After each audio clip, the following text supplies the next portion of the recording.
Hello mga palanggalio vlogs pabunos today, July 28, 2025. So, ang guide na to karon nga adlaw is 9 of the 0. Pwede ninyo ubanon kung ganahan mo ha. So, na sa inyo ha. So, karon nga adlaw mamasin sad ta. Balikon na nato nga tong base pa nito gahapon kay mamay na diri sa ko ah. So, ako ra po nang balikon. Gihatag po na sa ko ang Paris karon nga adlaw si 71. So, tama pod nga mao po na ko ang base pa karon nga adlaw. So, ako po siyang gibalik.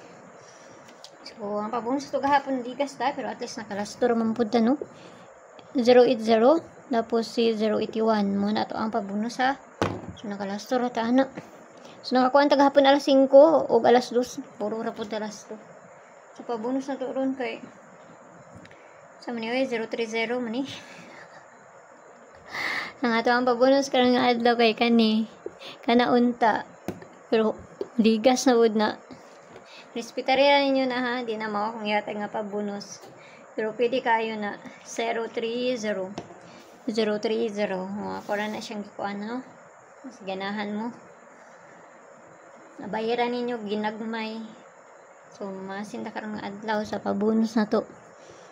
Basta ampere na to, maura gihapon si 71, nakapares na dito sa Inday, adtuan na lang na inyo dito kung ganahan mo sa pamaris nga ko ang gihatag karon. Or sa gahapon mo nga pamaris na rakoy giusab ato. So ako lang siyang gibalik. Kay basig mo balik.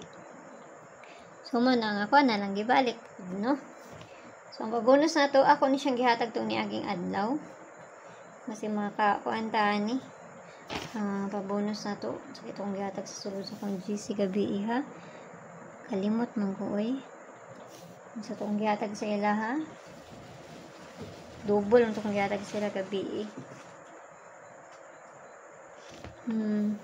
Kani mo na itong pabonus karon nga adlaw. Ako lang siyang gibalik. Mo na ito kung gihatag tong niagi 082 na siya.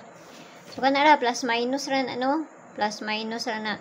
Akong gihatag hapon pod sa kuan is 128. Pwede ra ninyo to balikan. So, tanawon lang. Basta makakuanta ba sa ginagmay lang. Ayaw kayo mo pagpalabi ani. So, mayong buntag sa inyo ha. Huwag ampi ang tanan. Huwag na mo subay. Huwag di mo subay. Wala dito tayo mahimo anak. Kaya pamasin na niya ako. So, ayaw kayo ninyo hudda. Kaya ubay-ubay po niya akong ginapanghatag dito. Bye-bye!